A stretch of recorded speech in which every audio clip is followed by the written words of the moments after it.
fellow countrymen and women, friends from the media, distinguished invited guests, ladies and gentlemen. Let me start first by expressing my profound gratitude to you all for accepting my invitation to attend this press conference here today. I give thanks to the Almighty God for His manifold blessings in my life and for His grace and mercy. I wish also to use this platform to express my heartfelt appreciation to each and every one of you, particularly the rank and file of the New Patriotic Party, NPP, who have believed in my vision, who have stood by me through thick and thin, and who have shown an unwavering faith in the promise of a brighter future for Ghana. Your belief in the possibilities of our nation and your dedication to the ideals of progress, unity, and prosperity have been nothing short of inspiring. It is important for me at the outset to provide a historical context for what has occasioned this press conference today. In 1992, when the New Patriotic Party was established, a group of young, dynamic business executives and professionals came together to establish the Young Executives Forum, YEF, under my chairmanship. The YEF, since 1992, became the financial backbone of the party and provided significant financial resources to support the party in all its endeavors, including providing the seed fund for the purchase of the party's first national headquarters building. As chairman of the YEF, I had the privilege of serving as a member of the National Executive Committee and the National Council of the party. In addition to this, I served as a leading member of various committees of the party. In 1996, after the unsuccessful attempt by the first flag bearer of the party, Professor Albert Edubuahin, to win the general elections, the membership of the Young Executive Forum nominated me to contest the 1996 presidential primaries alongside leading personalities such as Professor Edubuahin, Mr. J. Kufuor, Dr. Jani Selby, Dr. Kwame Safodu, Mr. J.H. Mensah, and Dr. Jones Oforiatta. I was prevailed at that time upon by some senior members of the party, in particular, Mr. Kyeremateng Apiamenka and Mr. Stephen Kreku, both of blessed memory, to sacrifice the opportunity to contest for the leadership of the party and rather support my senior colleague aspirants. From 1996 to 2000, I played a leading role in supporting the bid of the then candidate J.A. Kufuor to win the general elections and become President of the Republic of Ghana in 2001.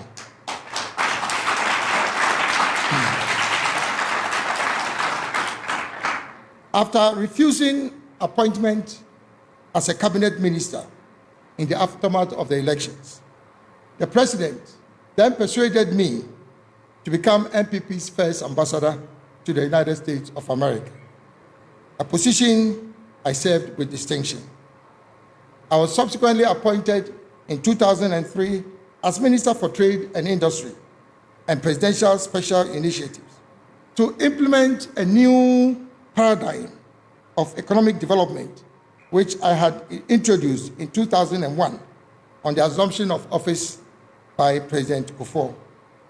Between 2003 and 2007, I led the government's program for enhancing private sector development and ushering a golden age of business in Ghana.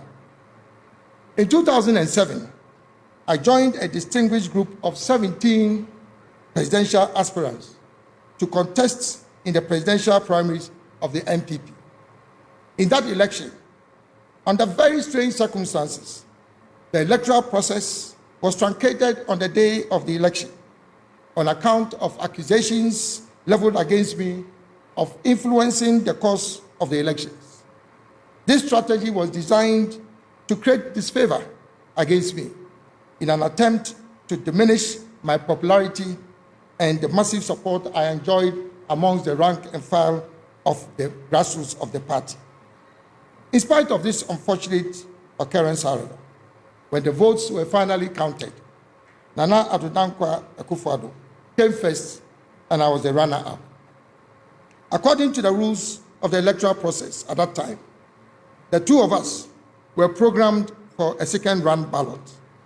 It was in response to this development that I made my landmark declaration that to avoid a further deterioration of peace in an already divided party, I would make the supreme political sacrifice not to contest the runoff, but rather support my senior brother, Nana Addo Dankwa Akufo-Addo, to contest as the flag bearer for NPP. To contest as the flag bearer for NPP in the 2008 general elections. Despite the sacrifice I made to unite the party, as referred to above, there were very serious post-primary attacks on my supporters all over the country and an open show of hostility. Some of my supporters were victims of brutalities and continue to bear the scars of that treatment. I made several representations to the then leadership of the party, drawing the attention to the rancorous and divisive behavior of some elements in the party. Regrettably, however, my representations went unheeded. As a consequence, I gave notice of my decision to resign from the party in protest against the blatant alienation of my supporters, orchestrated by elements aligned to the leadership of the party at that time. The protests and reactions from the rank and file of the party at that time from all over the country compelled the then chairman of the party to constitute a reconciliation committee chaired by the then immediate past chairman of the party, Ambassador Samuel Odoyi Sykes. The committee upheld all my submissions and prevailed upon me to rescind my decision to resign, which I did, with a firm promise to address all the contentious issues I had raised in my notice of resignation. Unfortunately, however, all the promises made by the party leadership were never fulfilled, and indeed, the divisive and hostile attacks on my person and my supporters remained for several years thereafter and have continued to date. It is common knowledge that any party member who is associated directly or indirectly with Alan Kyeremateng is treated with disdain and considered an outcast.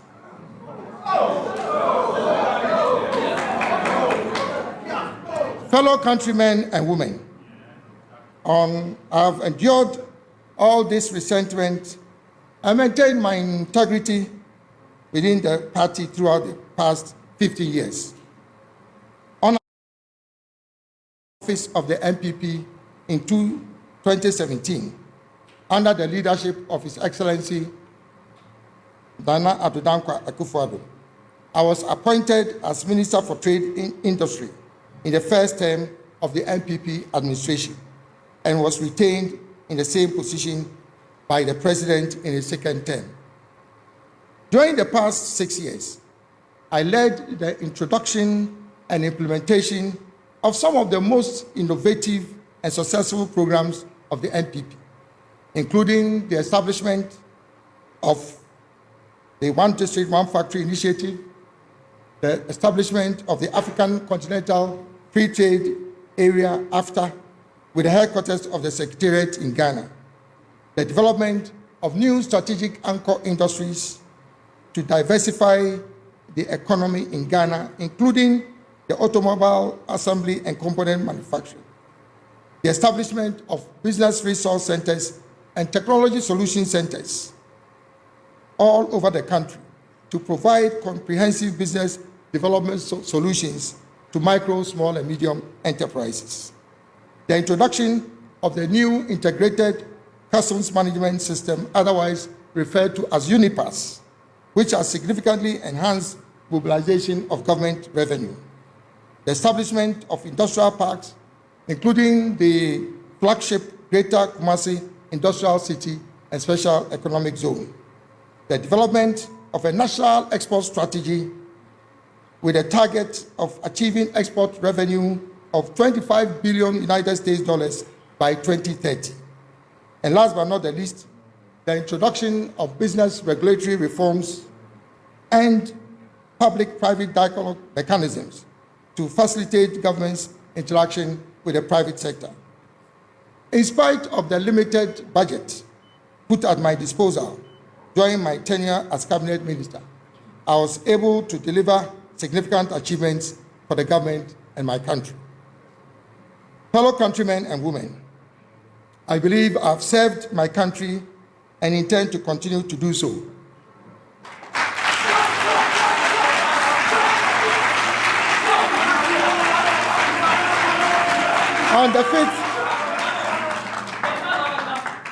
On the 5th of January 2023, I resigned honorably from my position as cabinet minister and declared my intention in a national broadcast to contest the presidential primaries of the NPP.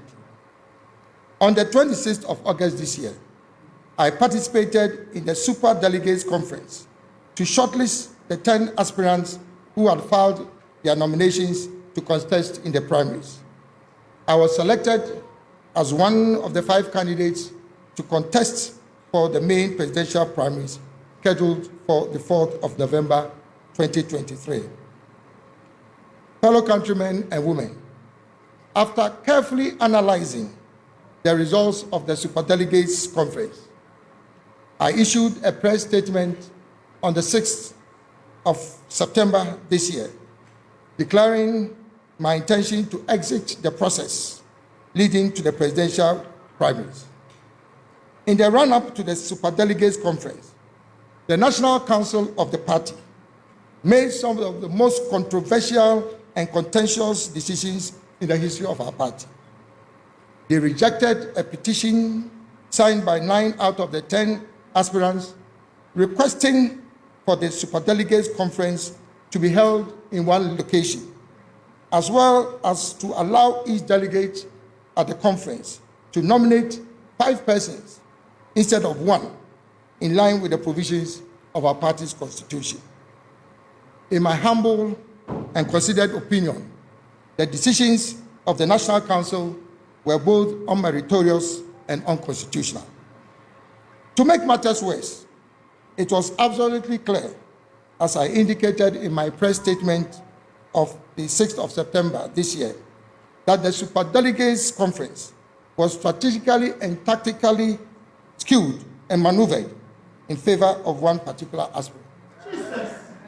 The level of intimidation and monetization that characterized the conference is unprecedented in the history of internal elections of our party. The subsequent decisions made by the National Council to vary the rules of procedure for the runoff arising from the Superdelegates Conference, in direct contravention of both the constitution of the party and the guidelines which had been issued by the Presidential Primary Selections Committee, will go down in history as a travesty of justice and a demonstration of high-handedness by the highest decision-making body of the party, second only to the annual delegates conference. Fellow countrymen and women, I joined the new Patriotic Party at the very beginning of its establishment as a founding member, believing in its core values and the long-standing traditions of its antecedents, predicated on the principles of fairness, equity, probity, accountability, and transparency. I have devoted the best part of my professional career to serving the party, and I still believe in the vision of the founding fathers of the party.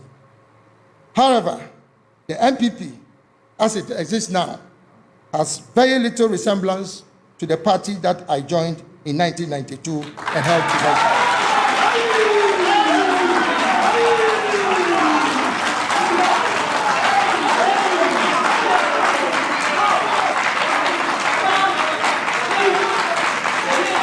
Thank you. Thank you. Thank you.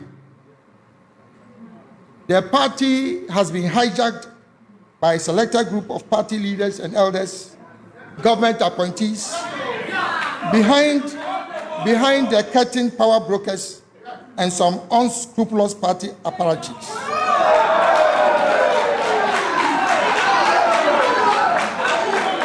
It was my fervent wish to use the vehicle of their party to bring my God-given talents, experience, and knowledge acquired both locally and internationally over a period of 46 years to serve our dear nation, Ghana, at the highest level of executive authority. It is abundantly clear to me that my services and contributions to the party are not appreciated, and that my continuous stay in the party will create further tension and divisions, which is an exact replay of the circumstances that led to my decision to resign from the party in 2008. Fellow countrymen and women, under the circumstances and given the context provided, I wish to use this platform to announce that I'm honorably resigning with immediate effect.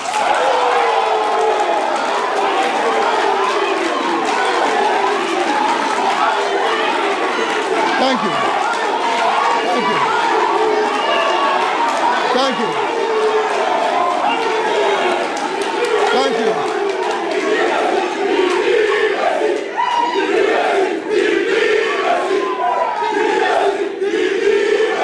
Thank you. Thank you. Thank you. Thank you very much. Thank you very much. Thank you. Thank you. Thank you. Thank you very much. Thank you very much. And I repeat, under the circumstances and given the context provided, I wish to use this platform to announce that I'm honorably resigning with immediate effect from the new patriotic party to contest for the high office of the President of the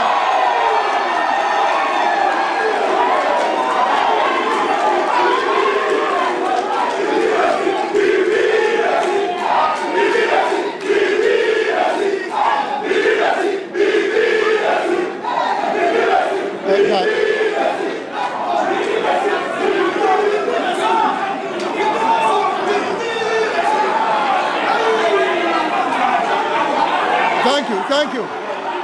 Thank you. Thank you. Thank you. Thank you very much. Thank you very much. Thank you. Thank you very much. Thank you. Thank you. Thank you very much. To contest, thank you very much.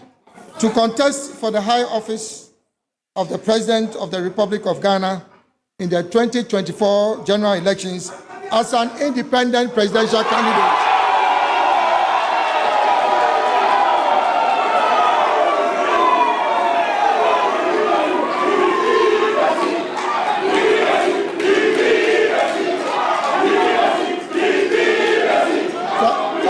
Thank you.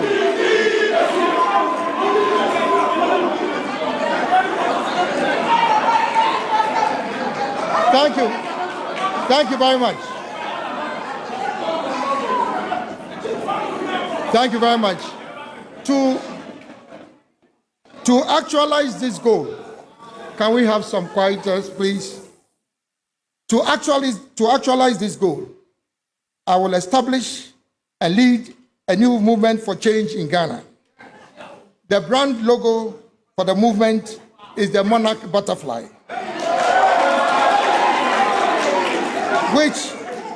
which politically symbolizes change and transformation, hope and positivity.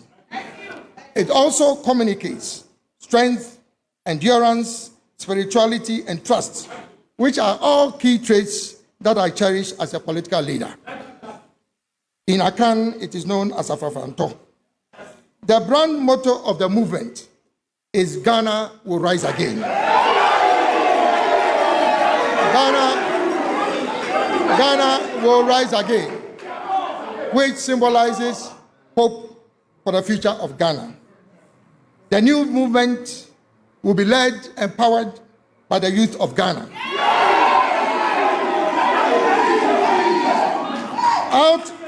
Out of the over 17 million registered voters in the 2020 general elections, the youth aged 18 to 35 years constituted over 9.4 million voters, representing 55% of the total voters.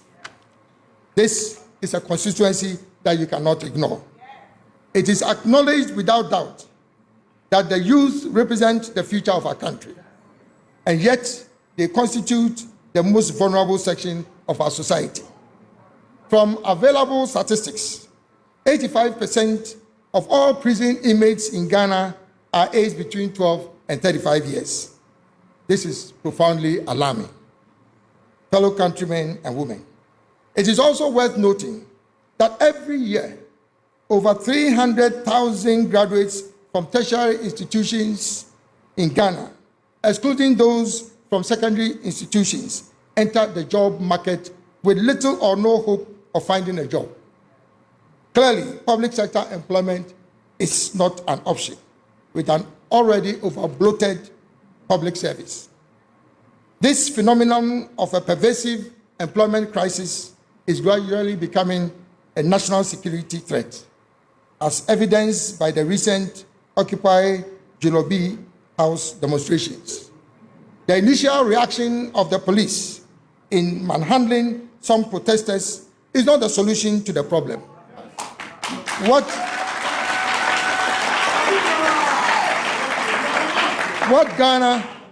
What Ghana needs now is change, which will provide long-lasting solutions to the challenges confronting our country. Fellow countrymen and women, I'm using this platform to introduce myself to you, the good people of Ghana, and humbly seek your support to become the next president of the Republic of Ghana.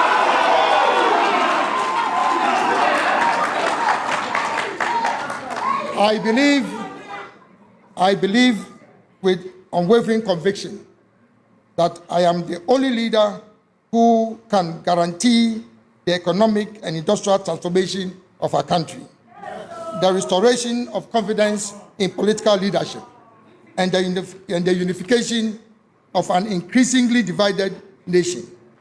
My unique selling proposition as a leader is vision, competence, integrity, and action.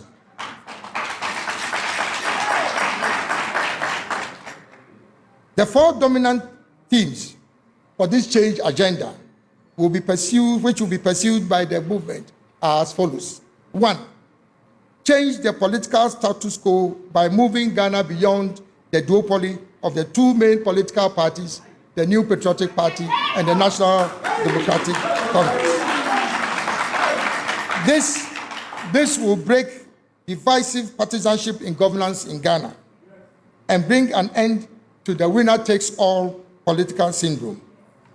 In addition, there's the need to promote reforms in the internal democratic processes and procedures of all political parties, such as introducing one man, one vote to ensure inclusiveness and reduce the effect of monetization in politics.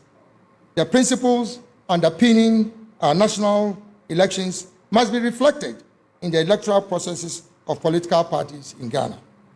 2, promote the establishment of a government of national unity, which would include people from all walks of life, irrespective of their political, religious, ethnic affiliations. Rich or poor, able-bodied or physically challenged, young or old, women and men. This will allow for effective and inclusive participatory governance. The movement will lead the formation of a government of the people, by the people and for the people. Number 3, build consensus on a national development agenda, which will introduce a new paradigm shift that moves Ghana from growth and stability to economic transformation. This paradigm shift will be driven by my Great Transformational Plan, GTP, for Ghana, which puts the private sector and the business community at the center of our national development efforts. 4, inspire behavioral and attitudinal change in the people of Ghana. This would include, but not be limited to, the following. A, enforcement of discipline. We as a people should appreciate the need for maintaining discipline in all spheres of our national lives, including changing our attitude to work. B, a war against corruption. Corruption, particularly from the public purse, denies our country the benefit of using our tax revenue resources for the development of our country. All sections of the Ghanaian society should wage a vigorous war on corruption through a combination of legal and institutional reforms, the application of technology, including artificial intelligence, blockchain technology, and data analytics, as well as maintaining societal pressure against corruption and leading by example. If elected as the president of this republic, I will sign a citizen's contract with the people of Ghana, committing myself to wage a relentless war against corruption. C, arrogance of power. As I've stated on previous occasions, the arrogance of power has been a major obstruction to progress in our country.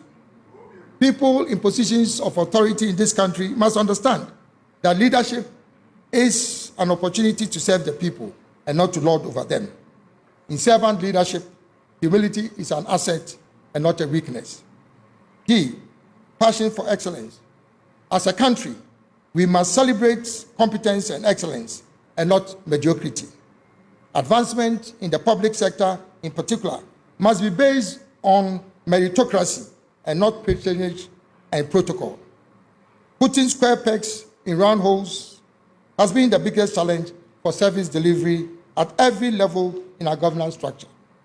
A significant shift in this regard will allow the best talents in our country, particularly the youth, to be deployed to achieve optimum performance in various institutions and organizations. E, solution-based thinking and a focus on execution. As a people, we must focus more on getting things done and finding solutions to problems rather than spending time on excessive and needless debates. F, making laws work in Ghana. The lack of compliance and disrespect for laws, rules, and regulations in Ghana is a major stumbling block for national development. As a people, we must commit ourselves to the sanctity and rule of law to ensure peace, law, and order in our country. Last but not the least, patriotism. The pride of being Ghanaian and promoting good citizenship, as well as patronizing made in Ghana goods, is a development imperative. Fellow countrymen and women, Ghana is at a crossroads, and the dynamics of our time requires a transformational leader. I believe that I am the leader for this time. I have already put forward for the consideration of our country the Great Transformational Plan, GTP, which will significantly deal with poverty and bring prosperity to our nation. The GTP is anchored on 10 pillars, namely, 1, building a strong macroeconomic environment, which will be characterized by a stable currency, low inflation, sustainable debt levels, revenue optimization, tight expenditure control, low competitive interest rates, strong external reserves backed by high levels of liquidity to support the financial sector. 2, introduce a new agricultural revolution for Ghana, which will first take advantage of both local, regional, and global markets. Secondly, be driven by technology, innovation, and cutting-edge research. Thirdly, optimize value for farmers through value chains. And fourthly, promote economies of scale in agriculture through large-scale commercial farming. 3, promoting industrial transformation through value addition and the establishment of strategic anchor industries to diversify the Ghanaian economy. This will also involve the establishment of industrial parks and special economic zones, as well as the aggressive promotion of small and medium-scale enterprises. 4, accelerated infrastructural development, promoting private sector financing for public infrastructure such as roads, railways, ports, harbors, water supply systems, public housing, etc. This will reduce government's exposure to the financing of such infrastructural projects. 5, digital mainstreaming. Mainstreaming digitization in all government and public sector activities and bringing digital technologies to the doorstep of the ordinary Ghanaian. 6, energy security and diversification, placing greater emphasis on the development of renewable sources of energy, including but not limited to nuclear and hydrogen energy. This will require fast-tracking the execution of government's strategy for energy transition. 7, health, expanding health infrastructure and services by enhancing private sector participation in health service delivery across the country, as well as improving the viability of the National Health Insurance Scheme. 8, education, undertaking a comprehensive review of existing reforms in the educational sector, particularly the free SHS program, to ensure optimum efficiency and effectiveness in its implementation. Government will pay special attention to institutionalizing the link between industry, academia, and educational institutions, and reinforce the importance of apprenticeship and internship. Considering the critical importance of early childhood education, the development of new interventions in the educational sector will be to improve basic education in all its forms and nature, including but not limited to physical infrastructure, learning facilities, teacher training, and curriculum development. 9, tourism, encouraging private sector investments in the development of world-class tourism infrastructure, and also taking steps to leverage the tourism potential in each district and region of our country. In addition, my government will facilitate air travel for tourists coming into the country by providing free visas, including visas on arrival. Finally, the development of the creative industry in Ghana will be the backbone of the reforms in the tourism industry. This will include, but not be limited to, the following creative industries: film, dance, theater, music, literature, and multimedia arts. 10, natural resource management, developing and implementing a comprehensive program for the management of Ghana's natural resources. This would include oil and gas, solid minerals, water and marine resources, and land and forest resources. As a target, there shall be no export of raw materials from Ghana in any form or nature without a minimum of 60% value addition by the year 2030.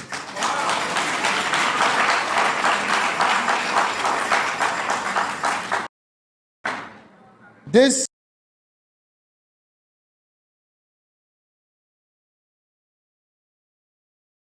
will usher in Ghana's decade of industrial transformation spanning the year 2025 to 2035. 11, decarbonization and climate resilience. Scaling up government's current efforts at reducing Ghana's carbon footprints and facilitating access to the carbon trading markets, as well as establishing mechanisms to strengthen the country's preparedness against the negative effects of climate change and climate variability.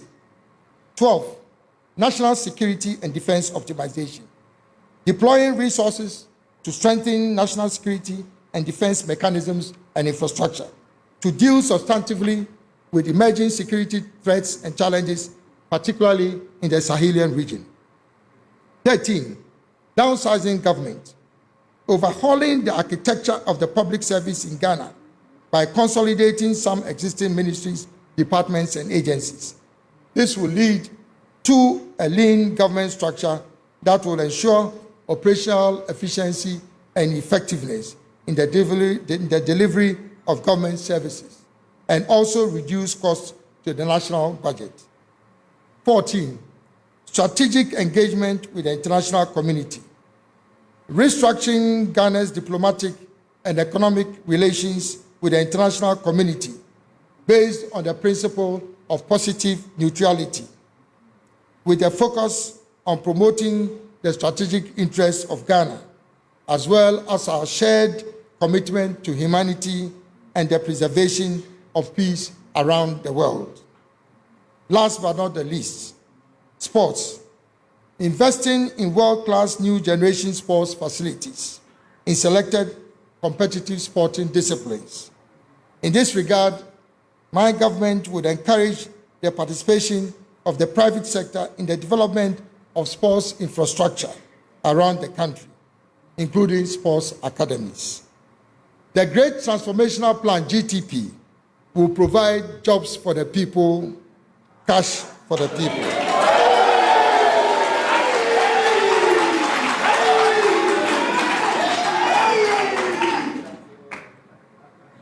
In conclusion, fellow countrymen and women, the concept of an independent candidate becoming the President of the Republic of Ghana, though novel, will be the most innovative and revolutionary development in Ghana's political history.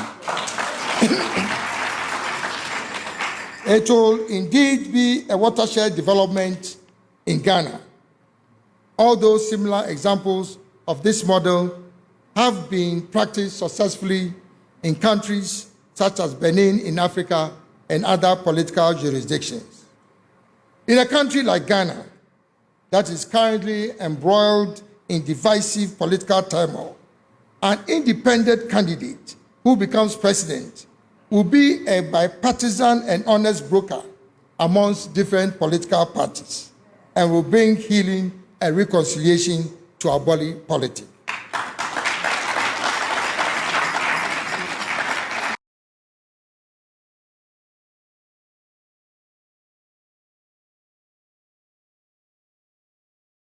Ministers and other key government officials will be appointed from all parties and shall also include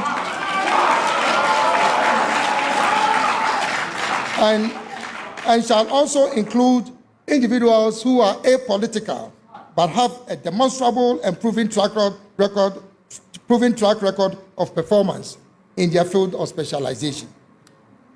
Fellow countrymen and women, what Ghana needs now is a new leader and not a new political party.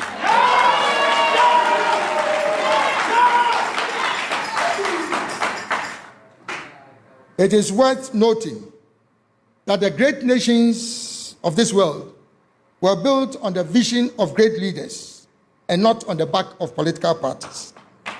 There are multiple examples of such great leaders in political history around the world, including George Washington and Abraham Lincoln of the United States of America, Winston Churchill of Great Britain, Mahatma Gandhi of India, Lee Kuan Yew of Singapore, Deng Xiaoping of China, and Dr. Kwame Nkrumah of Ghana.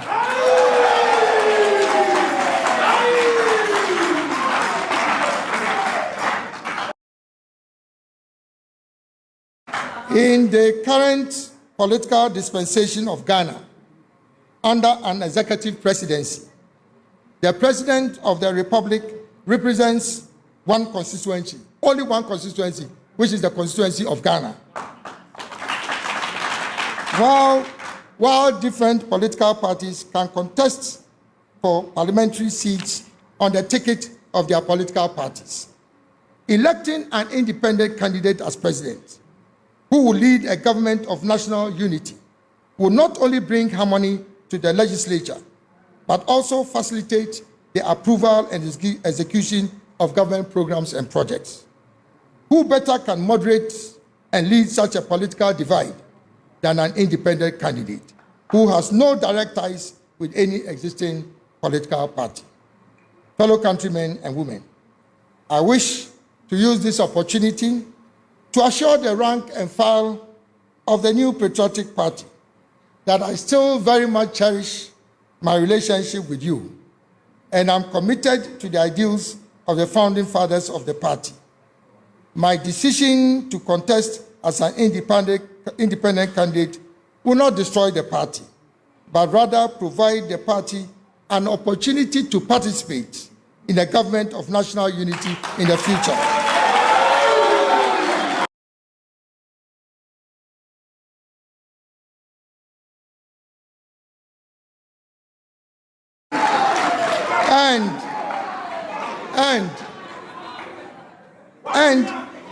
And avoid the risk of going into opposition with no dividends in what arguably will be a difficult general election in 2024. You can vote for your preferred choice of NPP parliamentary candidate, but vote for Alan John Kojo Kyeremateng.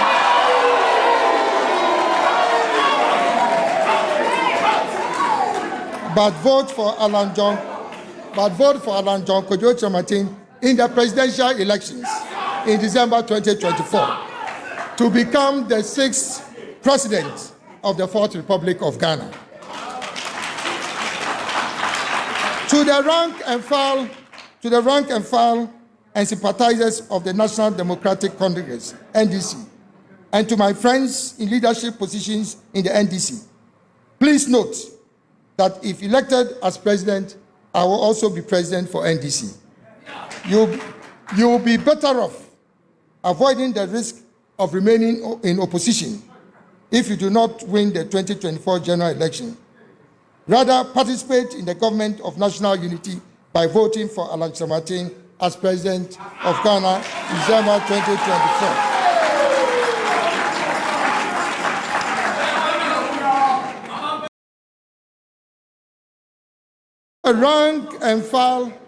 To the rank and file and my friends in the smaller parties and other political organizations, including the national interest movements, please let us join hands to unite Ghana for our collective benefit. Fellow countrymen and women, I will in the coming weeks conduct a formal launch of my campaign and provide further details of my great transformational plan. Subsequent to the launch event and in the coming months, you will see me in your communities around the country, in your lecture halls,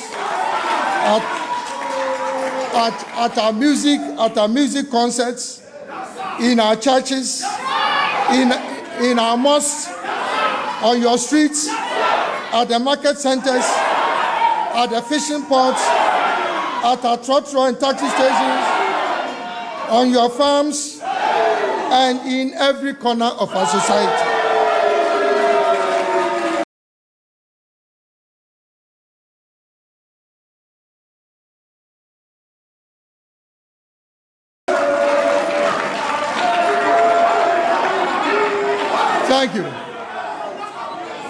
Thank you.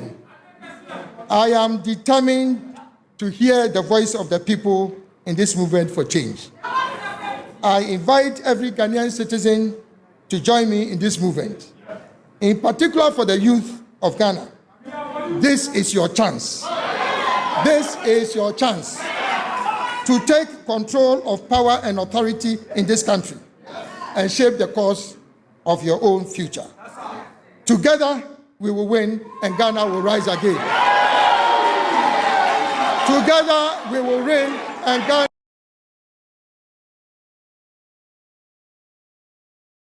will rise again.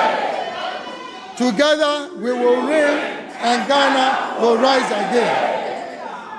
Fellow countrymen and women, it will be an honor and privilege to serve you as the next president of the Republic of Ghana. God bless our homeland Ghana and make our nation great and strong. I thank you for your kind attention. Alan speaks. Alan speaks. Alan speaks. Alan speaks. Alan speaks. Alan speaks. Movement for change. Ghana will rise again. Movement for change. Ghana will rise again.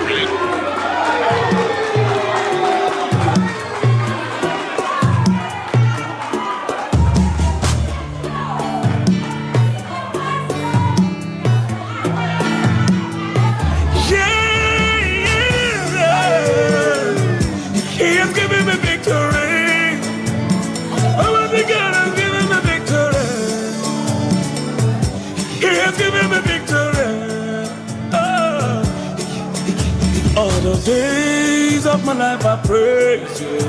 Everything that I have now you gave to me, Baba. Lord, I say for your love I'm grateful.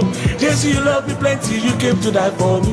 Jehovah Rapha, Jehovah Nissi, I am that I am. Ooh, oh, I searched around, there's no one else like you. Lion of Judah, you're the man.